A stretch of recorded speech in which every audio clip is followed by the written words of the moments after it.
Hi, good morning, and thanks for joining Jeremy. Jeremy is an independent auto shop owner, service advisor, coach, and training instructor. He helps service advisors and shop owners get practical results in business and life. And I will turn it over to you, Jeremy. Well, thank you very much, Megan. Hello, everybody. My name is Jeremy O'Neill with, I do a lot of things, a father and a husband first. And then most of my time is spent running my shop and then also working with service advisors across North America with AdvisorFix. So today we got a great program for you. We're going to be looking at what it takes to become an elite service advisor. And as I was preparing for today, I had a couple thoughts that were going through my head, which, if you're an advisor, you understand there's a million thoughts that hit your head every single day.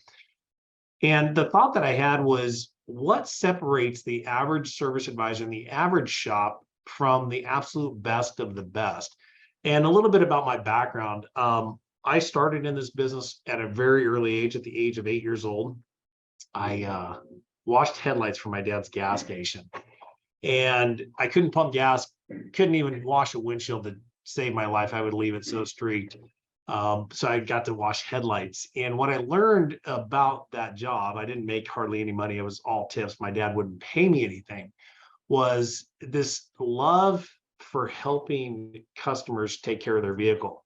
And then from there, my journey went from an independent gas station into the dealership world. Now, where I'm going with this story is that the dealership world, it's a very competitive world.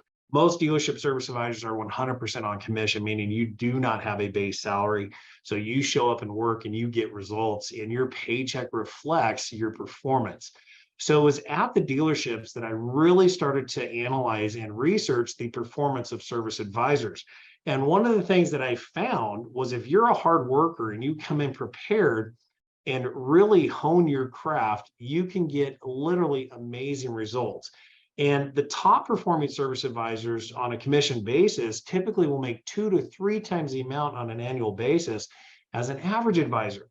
So if you're an advisor out there and you want to make more money, if you're an advisor out there and you want to do certain things in your life, the key to everything that you want in your life as a service advisor is your ability to perform at a very high level, get results for the business, and also for your customer. After all, the customers are the key to paying your paycheck and giving you everything that you want in life.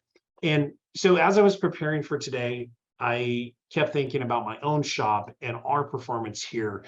And what I hope that you get out of today is, I hope that we're able to break you out of the mold, get you out of, I'm not going to say a rut, but some of us are in ruts. But I want to get you off of autopilot. And what I really hope for you is that you attack every day with intentional purpose. And this intentional purpose is one that is going to have you goal focused on where you want to go, focused on those things that you want to achieve. But more importantly, what has to come first is your desire to make the customer's experience absolutely amazing. But your role as a trusted service advisor is going to be to make that car better and to help your customer protect the investment they've made in that car and keep it running in the most affordable way. Now, my shop, I bought the worst shop in the United States back in 2016. We're 7 years into this, this research project that I purchased, which is Freedom Auto Repair in Southern California. In the last 7 years, I've been through 55 different advisors. Yes, you heard me right. I have hired and fired 55 different individuals to run my shop for me, to be the advisor. Now, there are a lot of people that will, poke at me and say, hey, you don't know how to interview, you don't know how to hire. And, who knows, maybe they're right. But I have a different message for you. I watch everything really closely, and I have a very high standard for the service level that we provide at our shop. And if you are not dedicated, or if the person that I hire is not dedicated to providing that level of service every single moment of the day to every customer, then they're just not going to fit our business model. And that's basically why we've been through so many. So what we're going to do is this. We're going to help you understand, how do you control your performance? How do you control your interactions with your customer on a moment by moment basis? And it's very interesting, because the first customer of the day, you could do an amazing job. You do everything right. You follow procedures. You got the mileage on the ticket. You even got the ticket, the estimate signed. And that interaction with the customer is a 5-star. It's a home run. The customer's thrilled. You're loving your day, and things move on. Well, at 9:30, something happened. you had maybe a little bit of an emotional setback from a social media post that you read or a text message that somebody sent you. And then the next customer that comes in, you're just not on point, and you maybe deliver a mediocre experience for that customer. And that ticket kind of goes through the process and it comes out at a very low dollar amount and a very low experience for the customer. So maybe you deliver a 3-star experience to that customer. So here's my challenge to you. How do you deliver a 5-star experience to every customer, every time, every day? But we have some answers for you. We've got some tips to help you with that. And that's what we're going to go through today. So let me fire up the presentation and we will get things rocking right now. So there we go. We're sharing my screen. All right. So what we're going to talk about today is becoming an elite service advisor. And I'm just not talking about a good advisor. I'm talking the best of the best, the top 1% in the nation of all advisors. It's going to deliver some amazing results for you. One thing that I loved working at the dealership was this. We had CSI scores. Our performance was tracked by the manufacturer of the cars based off of our CSI scores. And you know what happened to me? If you didn't score in the top 10% of the nation, your paycheck was dropped by 25%. So you had to be in the top 10% of all service advisors across the board, or your paycheck got docked 25%. Let me tell you this, that was some motivation for making sure that I did my job as an advisor and delivered the service experience that the customers were looking for, even with product problems. And, you know, we all know that new cars have issues. So let's look at what it takes to become an elite service advisor. I hope you understand this. There is an absolute amazing opportunity on every single vehicle that we service today. We are in the midst of the largest shift the automotive industry has ever seen. That's right. The last time this industry has seen a shift that we're going to see in the next 10 years was when Henry Ford created the production line for the Model T. So think about that.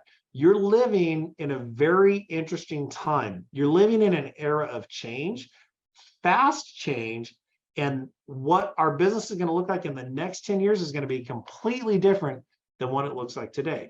So here's the challenge. Now is the time. Urgency needs to be created by everything that we do. So there's an amazing opportunity on every vehicle that we service. Now, what am I talking about? Here's what I mean. Every vehicle that comes in, every customer that doesn't have a home, every person that calls your shop or sends you an email lead or a Yelp request or a quote request online, they are looking for something.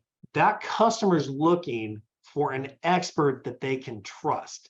I've always wondered why customers will leave a shop and not come back, whether it's for an oil change or whether it's for a repair. And if you track the history of your customers, you'll look at the timeline it takes for them to come back. If you haven't seen a customer in 2 years, they're cheating on you with somebody else. And maybe something in your service experience dropped from their expectation and they felt they needed to go somewhere else. So if you can wrap your head around this, that customers are looking for an expert that they can trust, that's going to help you get market domination, separation from the field. The average advisor is not necessarily an expert on the cars they service. They're there going through the process and they want the customer to bring the car in so we can look at it. There's a difference in how expert advisors and the top level elite service advisors operate. So maybe write that down in your note, become an expert, because customers are looking for an expert that they can trust. The next thing I want to bring out is this. Here's part of the shift. If you look at what's happening with vehicles, it's very interesting. There are new power plants, there are new technologies that are coming online every single day. So February 2023, there have been over 56,000 hydrogen passenger vehicles sold so far. And then if you look at the trends, where are the annual global light duty vehicle sales going? Okay, you've got electric vehicles, you've got hybrid vehicles, but look at the percentage of all EV sales here. Now we're right here. We're at the beginning of the curve. We're at the beginning of momentum. Momentum in EV sales is going to happen. And I don't know if full electric vehicles is going to be the answer, but here's what I know. The cars that we're servicing are getting older, okay? Check out this graphic. Average age of vehicles, average age by vehicle type. Cars, light trucks, and combined. Okay, so the average age of cars is a little over 12 years old today. So that means when your customer comes in with a 2010, 2012, 2014 vehicle, you're at a very interesting point. This customer could be pulled out of their old car and put into a new vehicle based off of the technology that's in that new vehicle. Let me tell you, I recently bought a newer truck. I bought a 2019 Ford F-250, and I absolutely love my truck. It hasn't broken down yet, knock on wood. Yes, I know how to work on Power Stroke, so I have no issue with any engine issue that truck's going to throw at me. I'm going to get it done. But here's what's interesting. My truck doesn't have a lot of technology in it. I don't have a parking assist. I don't have blind spot monitors. I'm really happy I don't have a lot of ADAS on this truck, but it does have a couple things that I really like. It's got Bluetooth, which my phone connects to, and that's really the main thing that I was looking at. And then it has a backup camera on it. But what's interesting about the backup camera is the screen is so small, it's like 4 inches, that I have to put my reading glasses on to see the trailer when I'm backing the truck up. Yes, I did turn 50 this year. And all the preparation I did for eyesight has worked to a certain point, but it's not absolutely perfect. So when you get to a certain age, they throw you in the old guy group, and those things tend to happen. But here's my point on this slide. I go back to the opportunity that's in front of us. Every car you have that comes into your bay is an opportunity. Most of those older cars are going to need a lot of work, and your estimate could be the trigger, the tipping point that makes that customer want to go get into a new vehicle. So every car that comes in with 10 to 12 years old, most of them are neglected on maintenance. The suspension is completely trashed on it. It probably needs tires. It needs struts. It needs hoses. There's a whole bunch of work that needs to be done. Most systems have been neglected. So it's not uncommon for you to write a $4,000, $8,000, $10,000, $12,000 ticket. And the number one thing a customer is going to tell you is that car's not worth fixing. Okay. That could be the thing that trips that car into a new vehicle. The customer goes, buys a new vehicle. With maintenance plans coming back on some newer cars, you might lose that customer for 2 to 3 years. And the repair revenue on new cars is a lot lower than repair revenue on an older car. So older cars, average ticket, $1,500 to $2,000. Cars with under 50,000 miles on it, average ticket, $100 to $200. Big difference there for dollars and cents. So that's what I want to set today up with. That's our foundation. That's where we're at in this market. That's where things are going. So right now, you've got to build great relationships with your customers. You got to be an expert. You got to get them to trust you. And then you've got to be able to get them through your process in a way that doesn't trigger a reflex no, and have them pull the vehicle from your shop, or have them say, hey, I'm just going to go buy a new car because this car is not worth fixing. And it's funny. I've had plenty of new advisors within my shop from the numbers, but it's interesting when a customer says the car's not worth fixing, my immediate response is, yes, it is. And the reason for that today is because the used car values are so expensive that almost any car is worth fixing, because if you go out onto the used car market or even the new car market, which is way up here, the cost of replacing that car far exceeds repairing it most of the time. So absolutely, I believe that most cars are definitely worth fixing today. All right, so that's the average age by vehicle type. Sorry about that little thing right there. Let's move on in our presentation. Okay, so one thing you're going to hear me talk about, the top tier advisors, the elite service advisors in our business, they practice a lot. And let's look at a quote here from Vince Lombardi. He says, you teach discipline by doing something over and over, by repetition and rote, especially in a game like football when you have very little time to decide what you are going to do. So what you do is react almost instinctively, naturally. You have done it so many times over and over and over again. Okay. I love sports analogies for performance in business. One of the reasons I do is I want you to look at how much time you spend actually practicing what you're going to say to customers. Do you have a telephone lead sheet with a telephone guide that you're supposed to say to customers when they call for a price on brakes? If so, how many hours out of the week, how many minutes out of the week do you spend practicing that presentation? For most advisors, the answer is absolutely zero. I show up to work a minute before I'm supposed to start. I run in, I slam a Red Bull, I'm ready to rock, the phone rings, I answer it, and I go. I'm better off in the moment. I don't like to practice. That's what we hear a lot with our with a lot of coaching clients. They don't want to practice. So practice is key. Now, what's interesting is this. For those of you on the East Coast, you may have went to bed before the game was over last night. But for those of us in Los Angeles, with UCLA in the Sweet 16 last night, we had a phenomenal basketball game that UCLA lost. And I don't really have a strong college team that I follow. It's just, they're in Southern California, so we pay close attention to them. So here's what's just interesting. UCLA lost the game last night in the NCAA tournament by 3 points to Gonzaga.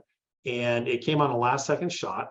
And what happened was this: UCLA went ahead in the game with 12 seconds left to go. And as soon as he launched that shot, I was watching the game, I said, oh, they're going to lose. UCLA is going to lose this game, although they had taken the lead with 12 seconds to go.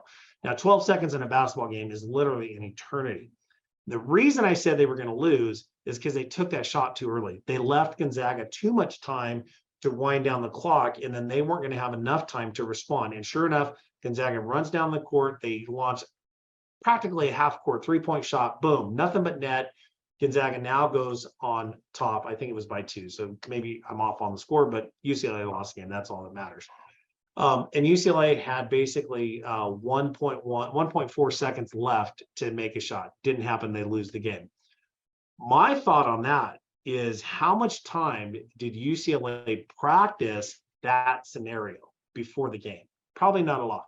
They had their first half dialed in. They were crushing the first half. Second half, Gonzaga came back, took the lead, and then when the game was on the line, when it came down to the final seconds, UCLA was not prepared to win that game because they probably hadn't practiced that scenario enough, and their players didn't know what to do with the ball with under 20 seconds left to go. I guarantee you, if you gave UCLA another day to go back and play that scenario again, they'll win the game because they can prepare for it. And business is no different. Being a service advisor is no different. How you practice is how you're going to perform. And if you're not practicing, your skill set's not necessarily going to get any better because you're not taking out your bad habits and the things that are costing you sales and replacing them with new skills that are going to improve your performance. So we need to agree that to be an elite service advisor, we've got to prepare and we've got to practice outside of working hours. Yes, I know it sucks, but you've got to do the work. Trust me, the rewards are worth it. All those things you want in life are going to come from your performance. Okay, our next point here. These are the topics we're going to go through, and we've got, we're going to go through them pretty quick because we're not in a full day class. Sometimes I get lost thinking I have 8 hours to talk to everybody, and we're not going to spend an hour on each one of these. We're going to hit these quick. I'm going to give you the tools you need so you can go apply them back at work when you get back to work. What is the difference from an average advisor and an elite service advisor? Well, number one, they have clearly defined written goals. Okay, they're very specific on what they want to achieve. So they have clearly defined written goals. I'm going to show you how to set up your written goals here in just a second. Number two, they track their progress daily. So they don't hang their hat on the end of the week. They are pushing every single day and they track their progress daily. Number three, they are great communicators. 4, they never practice on their customers. 5, they understand the importance of the initial write-up process. Now, there's something I want to pay very close attention to. I want to call to your attention. After today's class, go out and analyze and watch your initial write-up process. And you're going to find that possibly you've settled into a comfort zone. I know it happens to me every single week, and I've got to break myself out of the comfort zone because I know so many of our customers that they'll come in and they'll toss me the keys and I'll say, okay, hey, Randy, thanks for bringing me your truck. I'll give you a call. I don't do anything in a write-up other than take the keys and tell the customer I'm going to call them. And that's not setting up the sale. So understand this, the more work that you put in an initial write-up, that's going to set your sale up and make your sale for you when it comes time to make the presentation. I've got some great information for you there. Next, elite service advisors insist that every vehicle is properly inspected. So they insist that cars are inspected properly and that the inspection process is not pencil whipped. The next one, they deliver a professional sales presentation every time and are prepared for the reflex no. Write down reflex no. We're going to talk about that. That's a huge thing that you need to identify and then break through. Next one, they ensure the vehicle is repaired properly and is delivered in a professional manner. You should have a final quality control checklist that you yourself as an advisor goes through. You go out to the car, you make sure there's no fingerprints on it, all that stuff. I'm going to show you that in greater detail here in just a little bit. And then they show genuine concern and care for their customer by following up with them within 48 hours after the repair. Okay, let's go on to the first of it. Clearly defined written goals. All great advisors understand the importance of clearly defined written goals. Know your outcome. What do you want? So you should attack every single day with two key numbers at the top of mind awareness. Number one, how many vehicles do you need to write up? What is your car count goal for the day? And number two, what is your actual sales goal for the day? Now, in our advanced training, we get into gross profit performance, net profitability, and more KPIs. But for most advisors starting out, those are the two biggest things. If you can attain your car count goal and you can attain your sales goal for the day, the rest of the numbers are going to take care of themselves because we set up systems within the business to ensure the profitability of the tickets. Okay. So you've got to know what you want. You got to know your annual goals, quarterly goals, monthly goals, weekly, and then your daily. So that's how you calculate your daily numbers here. Let me just whittle this down real quick. Yep, we're good. I was looking for a pin to write. I can't do that, but we're golden. So what you need to do is figure out what you need to sell annually. Then you break that down into a quarterly goal, then a monthly goal, then a weekly goal, and then that gives you your daily goal, car count and sales. And then you do your daily performance, and then you go back up. You recast these numbers as you go throughout your year. So the next point here is track your progress daily, proper use of a daily goal sheet, and update your daily sales goal based on your performance. Let me show you our daily goal sheet that we use at our shop and that we teach advisors in our coaching programs. Let me just move over here real quick. Okay, what you see on the screen is an example of a daily goal sheet. And a couple things to point out here. Perfect. A couple things to point out here. I have my sales goal for the day, which is right here, $5,000. I put my service advisor name down there. I love affirmations, so I like to start my day out by writing my goals and writing out an affirmation. So one of my favorite affirmations is my sales are increasing every day. I'm advancing, progressing, and getting better every day. I also have my car count goal over here. Now notice something very interesting. We're not counting up, we are counting down. There's a huge reason as to why we're counting down with our numbers. Also, my goal is right here. This is my sales goal. So I need to sell $5,000 in sales every single day. Now, the reason we go backwards is at any given time, if you're asked, Mr. Advisor, how many cars do you need to bring in today? I still need to bring in 4. So look at the behavioral change that this form is going to create. If I'm at 2 p.m. and I still need to bring in 4 cars for the day to hit my average, and the phone rings and it's a customer says, hey, I'm having an issue with my brakes. Can you help me? Absolutely, I can help you because I don't have any other cars coming in. This is a brake repair. This is a job I want. I'm going to fight like heck to get this car in to attain my car count goal. So as an advisor, I hit this number as much as I can every day. There is a fine balance though, if you get really good at sales where you'll sell your day out with 2 or 3 cars, but beware of that because some of the larger jobs take longer time to close and we need daily cash flow. So we're going to manage our cash flow as well through our goals. So notice this goal sheet says I've got 4 cars to go and I still need $1,000 in sales to go. So you're not done. Most advisors stop working after 10 a.m.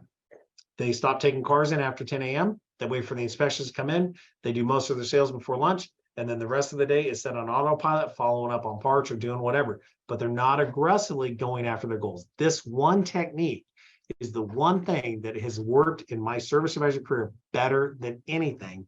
And this is the one reason when I was super young, when I was 19 years old, I wanted to make, 6 figures and make $10,000 a month.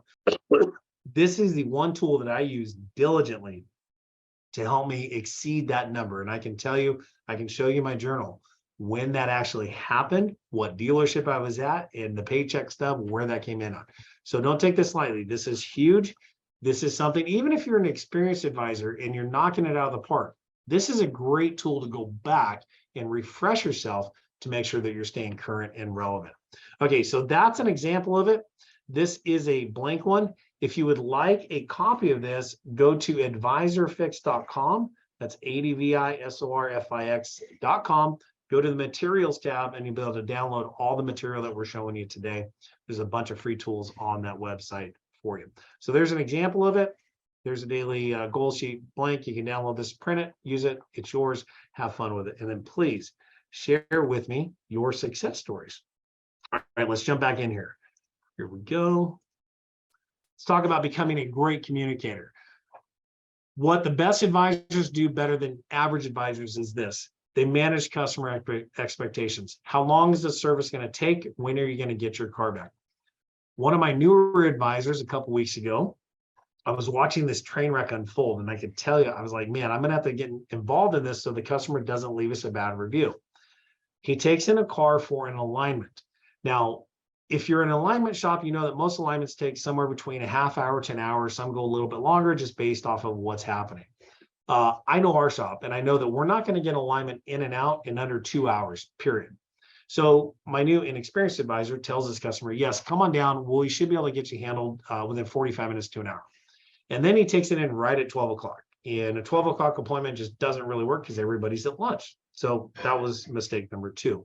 And then the customer calls us back at 1:30 and says, hey, is my car done? No, it's not. It's not even on the rack. We had another vehicle on the rack that got stuck. So now, long story short, the car didn't get done until 4 p.m. Customer's expectation was 1 hour. We went to 4 hours. We looked horrible. We didn't perform very well. Now, whose fault is it? It's the service advisor's fault for not managing the expectations. So make sure you manage your client's expectations. If you are having an issue with promise times, start to double your promise times immediately. So when you go to make a sale, you're going to tell a customer, we should be able to get it done by tomorrow at 5. Double your times. Whatever time you think, just double it, and that'll give you plenty of time. The next one, they're proactive in communicating with their customers. They don't let the phone ring with customers inquiring about a status update. So they're proactive in communicating with their customers. The third point, this is huge, write this down. They use strategic listening to their advantage. Strategic listening is a skill. It's defined as listening with purpose for the strategic acquisition of important and useful information. Okay, write that down. That's absolutely huge. They are fully present with their customer on the phone and in person. They're not multitasking. They're not looking at cell phones. They're not social media, all that stuff. They are focused, laser focused, eye contact, listening, paying very close attention, making that person feel like they're the most important person in the world. And they really do a great job with that. They're great communicators with their internal customers as well. That's your technicians and your parts department. Clearly defined expectations on each job with each tech, and through communication, they lead their team to greatness. So you are the leader that's going to take this team to greatness. And the way you communicate with them is the way that's going to happen. Okay, so they're great communicators. So I encourage you to become a great communicator. Next, never practice on your customers. So I'll say this again, if you're not practicing your sales presentations, you are practicing on your customers. Do you know how to role play effectively? What sales objections do you need to practice? So how you do that is you start to track your lost sales. What sales objections are customers giving you? The most common one today is the car's not worth fixing. So you should practice them. The next one is, hey, can I bring you my own part? Hey, are you going to waive the diagnostic charges if I do the repairs? That's too much money. Can you give me a discount? You've got to be prepared for all these. This is what you practice. So you track your lost sales, and then you take that into your lab and you start to practice and rehearse it. So how long and how many times should you practice each week? My recommendation for you is 3 times a week with a 15-minute role play session. You should have a method for recording your sales presentations. Review your presentations at least 1 time a week. So have your telephone calls recorded, incoming and outgoing, and then also just listen to them, review them. You're going to love and hate yourself with the way that you sound to customers. And then the best thing to do is to schedule your role play time and commit to completing your sessions with your role play partner. So get a role play partner and make sure you commit them on your schedule and practice. Get it set, get it done. Okay, next, practice, drill, and rehearse. You're only going to get better at your craft if you practice. Get a role play partner, make sure you're practicing your presentations. Like I said, 1 time a week. I recommend 3 times a week. Our next point, initial write-up process. This is the most critical point of your entire sales presentation. There is valuable information for you to gather at initial write-up. The time invested up front with your customer will pay dividends when it comes time to make a sale. You should have 2 systems that you follow. You should have a system for new customers, and you should have a new system for repeat customers. What are you looking for at initial write-up? A couple things. I want to identify the timeline. How long have you owned the vehicle? How long do you plan on keeping it? Do you have a mileage target on it? Pause. Why do we ask this at write-up? Understand the psychology of your customer. There's a huge difference of asking this question when they're giving you the keys rather than at the moment where they believe a sales presentation is taking place. Most customers are conditioned to give a shop a reflex no, meaning after the car's been at the shop, you call them back at noon or 1 o'clock, they know that's when the sales presentation is going to happen. And if you ask this information at that point, the customer is not going to tell you the truth because they fear it may cost them more money. So ask this information at initial write-up. How long have you owned the car? How long do you plan on keeping it? Do you have a mileage target for it? Has it been a great car? What's been bothering you about it? What can we do to help you make this car perfect for you today? And watch how that opens up the door of conversation to give you leverage when it's time for you to make the presentation. Now, step 2, phase 2. This is really key, even for repeat customers, but mostly new customers. We're going to do this. Tire condition. We're going to look for premature wear on tires. Tires that are wearing on one edge or are feathered or cupped give you an opening to ask the customer, is that a concern for you? And I'm going to show you how to set the stage for this so you don't get a defensive response no from a customer. You want to document body damage. Every shop owner probably has horror stories of how much they've paid for body damage or body repairs on a car that the shop didn't actually hurt, and it was done before the car was brought to the shop. Windshield wiper condition. You know what's crazy? This winter has been a really wet winter in California. We've seen more storms, I think, this year than we've seen in the last decade. And we've had to change windshield wipers, which is mind-boggling to us because sometimes it doesn't rain for 9 months. But yeah, wiper condition, super easy. Not going to make you a millionaire, but it's going to help you ensure that that isn't missed on the back end when you go to do your car delivery. What is their view of PVM? Preventative vehicle maintenance. What is their view on maintenance? Preventative vehicle maintenance. It's a great conversation starter. How do you feel about maintenance? There's a wealth of information and money behind that question that will come your way. And this one is huge. Write this down and make sure you use it with every customer. Mr. Customer, I'm curious, are there any other concerns you have that we can address today? That's building your ticket from the beginning. Now watch this. Average advisors take the keys, tell the customer, I'm going to call you. They call the customer line and say, hey, Mr. Johnson, it's Jeremy down at Average Automotive. I just want to let you know that my technician's almost done with your vehicle service, and he found some additional items that need your attention. Your tires are pretty much worn out. What? I just put tires on that car. I don't think I need tires. Right there, you're way off base. You're going down a path that you created your own objection because you didn't actually just talk about it at initial write-up. Once you get that reflex note, it's really hard to go beyond it. Yep, so that's your list. That's your initial walk around. Make sure you're doing it. Now, here's what we're going to do. Battery service. Now, some advisors like to raise the hood and look under the hood. And again, we're going to be different than average. We're looking at being elite, getting into the top tier of advisors. Battery services. That picture right there is worth 1,000 words. That is horrible. That will cause a lot of problems on cars today. How are the tires wearing? And then what is the mileage? For me, I like to start the car. I'm listening for stuff, and I'm also looking for warning signs on the dash. I take a picture of it. So I have a factual document that I can show the customer your ABS light was on when you dropped the car off. It was nothing that we caused.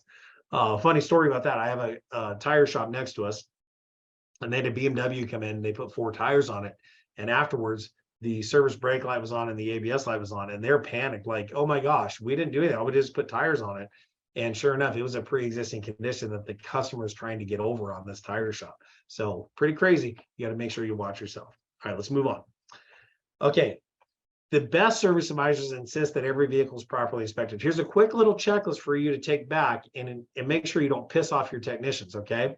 Because our technicians are our internal customers. We got to work with them as well. So if you need to, go out to the vehicle. I recommend that you randomly audit at least one vehicle inspection every single day just to ensure that your technicians are finding everything that needs to be done. Fluid leaks, tire condition, struts. Get underneath the vehicle and look at it. Put your eyes on it. It really helps you convey what needs to be done to your customer and deepen your conviction in the recommendations. Next, insist on specifications, not guesses. I absolutely hate when technicians bring me, the brakes are about 40%. Well, what the hell does that mean?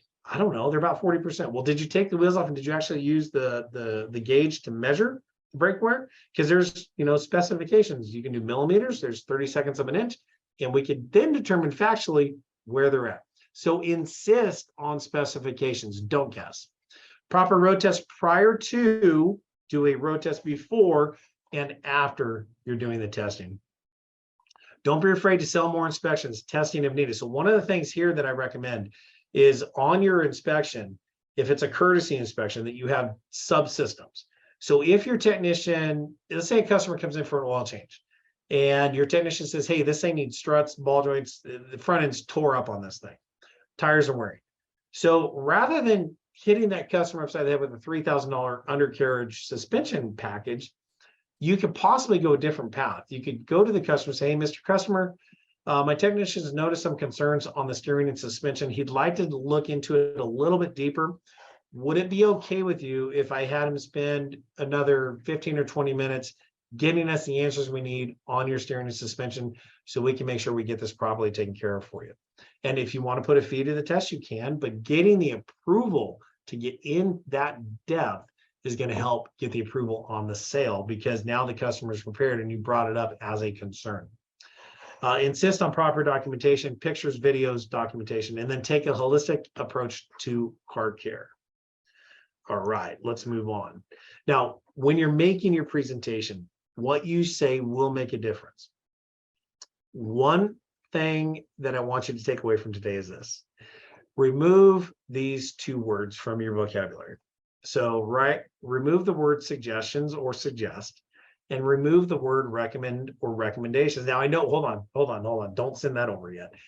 There is somebody out there who goes, well, hey, you just said recommendations like 2 minutes ago. Yes, I did, but I wasn't talking to a customer.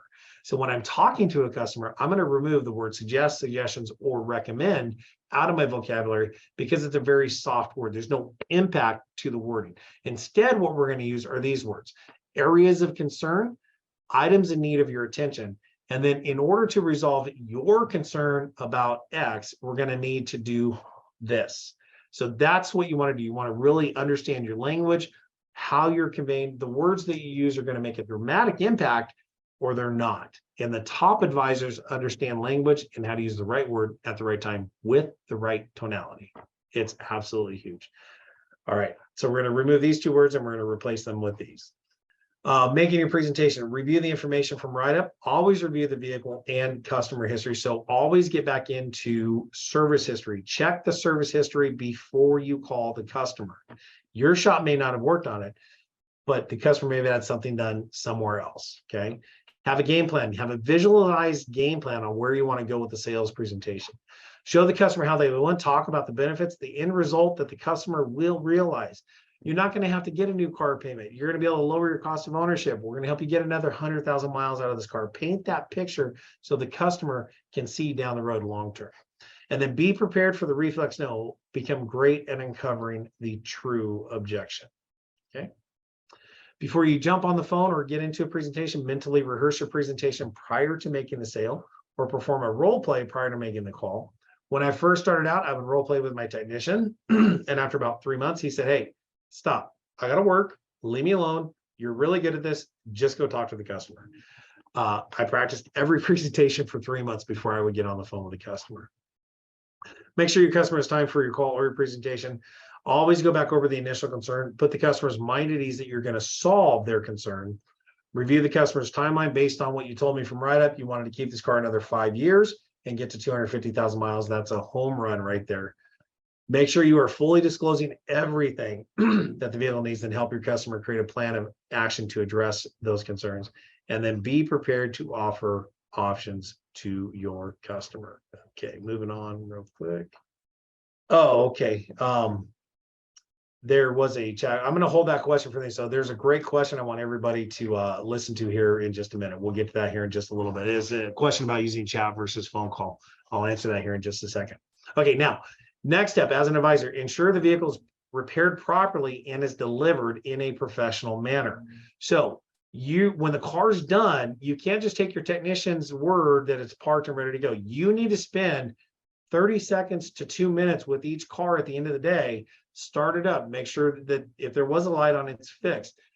You do a quick visual inspection around the car, pop the hood, look underneath the car, make sure there's no tools left under the hood.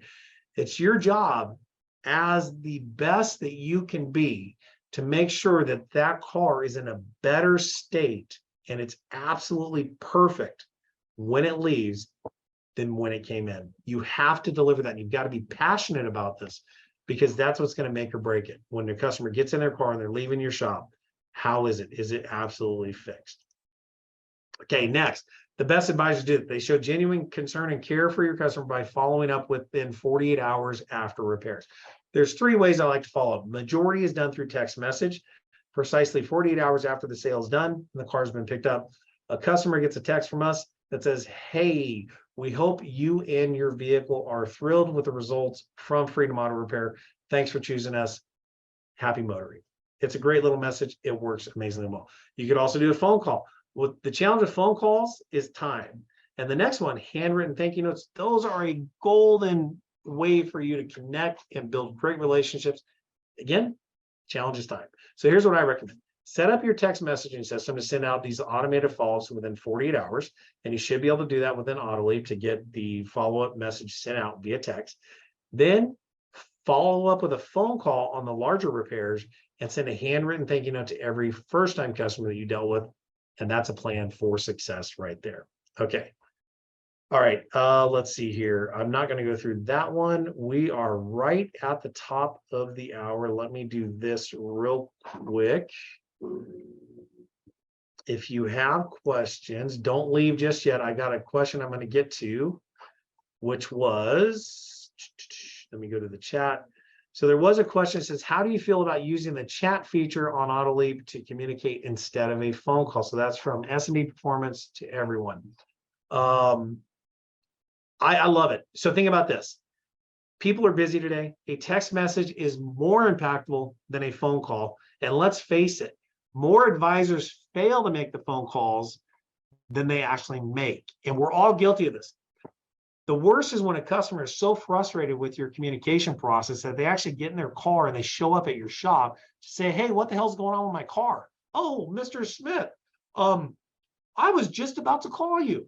Stop lying to your customer. You had plans to call them today, but your day is so out of control that you didn't call them. So yes, I think text messaging is huge and it's faster and it's a lot better. So I love text messaging. I think it's more impactful than a phone call. Just make sure you get your customers permission to text when they drop their car off, and that's their preferred method of communication. So S&D Performance, great question, and appreciate you bringing that in and being on the call today. And then Sherry from Pace, thank you so much for the reply there on a great presentation. Yeah, hey, and Dylan says, Dylan, great comment. Texting puts it in writing. Now you got your communication log already built. I absolutely love it. Okay, a couple things for you. If you need additional support from me, you can reach me on my cell phone. I should just say text, because don't call me. I hardly ever answer my cell phone. And don't leave a voicemail, please. Send me a text or an email. You can get all the materials that I talked about today. There's even more information online, some different workbooks and stuff for you. It's at advisorfix.com. Go to the materials tab. You'll be able to download anything that you want there. There's my cell phone number there, and there's my email address. So if you have any questions, you can reach out to me, and I will do everything I can to support you on your journey to becoming an elite service advisor. Okay, with that being said, I am done with my presentation. I know it's Friday. We're going down to San Diego today, so I've got a ton of cars to fix. To get out of here. If you have questions, I'll be happy to take those right now. And Megan, if you have anything for me, let me know. I'm going to go back in the chat and see if there's anything there. And I don't see anything there. So let's see here. Yeah, thank you so much, Jeremy. Hey, Megan, are you there? I am here. I love that. I learned a ton from that session. Anybody else in the chat, though, feel free to shoot over any other questions. We'll be here for the next 5 minutes or so to wrap up on those. Awesome. And if you are heading out, thank you for all the well wishes and thanks to everybody for being here. So Megan, I'm going to test you. You said you learned a lot. What's one thing you learned? One thing I learned, I wouldn't say it's a brand new thing, but it's something that we gloss over sometimes, the impact of language, right? And how those small changes of removing those suggestive recommendations can really make a big impact on your customer. So I love that. I'm definitely going to take that away as a applicable to all scenarios, right? Approach to making sure what you're conveying and what you're saying really matches the outcome you're trying to provide. Absolutely. And I catch myself on that R word all the time and I slap myself. Sometimes my wife's like, what happened to you? I'm like, oh, I got to fight with myself today. So using the wrong word. We've got a question from Evelyn. What did the follow-up text message say? What does it say? Okay, so here's the thing with if you're doing anything with text and follow-ups, I want really positive emotional language in it. Have fun with your text. So I use a couple different ones. One of them is, we hope you and your car are still on cloud 9, your friends from Freedom Auto Repair, happy motoring. So we hope you and your car are still on cloud 9, your friends at Freedom Auto Repair, happy motoring. And then the other one we'll use, we cycle them in and out, is we hope you and your car were thrilled with the results of your repair or maintenance, your friends at Freedom Auto Repair, happy motoring. So a couple of key points: have fun with the language. It's out of the ordinary because the customer's not expecting it. And then I use your friends because we're friends now. I want to build that relationship. And then happy motoring is what I use there. I love it. And just a quick story. It happened to me. I set that up one of the first times about 10 years ago at a shop up in Washington. When I flew back home, we had set up a 24-hour one. I got a text from the shop as I was walking to my car and I started laughing and I was just filled with this joy and a positive flood of emotions that just made my day. And I was like, that's awesome. I want every customer to feel that from us. So that's a great way to set that up. All right, so we have another one here. It says, how do you help move a customer away from focusing on price? Inbound Google message, request for a quote at 10 p.m. We try to convert. Irfan, shoot me an email because that is a whole nut. We can spend a whole day going over that, but I'm an expert at that because we deal with Yelp all day long and all of those incoming leads are all about quote requests. Now, the thing with a quote request is you got to get the customer that wants to play with you as an expert and fix their concern, not just get the component. So Irfan, a real quick tool you can use, get the customer focused on fixing the system, not the component. So customers are going to call you for a quote on the component replacement. We're going to address the system, the car, and help you identify the root cause of why that component failed. And you may not actually need that component. So let's bring it in and have our experts get the root cause of your concern figured out first. So Irfan, please shoot me an email and I will help you outside of today's session understand that. Okay, so there's another question from Jamie. It says, how do we get the advisors to buy into the daily goal sheet and do the log? One of the things that you've got to do, number one, you do have to sit down and have a meeting with them and just have them fill it out because you are right. They're not going to do it. They're going to get busy and forget to do it. I like to play a game with my advisors, and one of my great friends, Keith Benline, a shout out to Keith down in San Diego. Keith would play a game with his advisors that if they were able to achieve their sales goal before lunch, the shop would buy lunch. So now there's a financial and a food incentive in it. So have fun with it. I would definitely say, hey, starting out, we have to have a 70% turn-in ratio on this, meaning I'm going to give you some leeway to not do it. But at the same time, the first week we're doing this, 3 of the days have to be complete. I'll give you 2 days off. After a month, we're 4 out of 5. And then after 2 months, we're 5 out of 5. So it's just like teaching your kid how to walk. You don't ban your kid from trying to walk when they fall down the first time. You just constantly keep encouraging them and keep moving them along, and then definitely put some financial rewards in there for them. Oh, Dylan, great question. Okay, so Dylan says, do I ask for a billing address at the first conversation so I can send a postcard? I asked for 2 addresses. I asked for the physical address. So if we use Uber for our shuttle service, so if you need a ride, I need to know how to get you. And then also, do you have a mailing address in case we need to send you something via mail? So that's how you ask that at initial write-up. Perfect. Well, Yes, we are all wrapped for today. Megan shut me off. Thank you so much, Jeremy, and thank you everybody for joining. Feel free to join the entertainment break at 12:15. I know the team's excited to continue chatting and share some prizes. Thank you, everybody. Have a great day.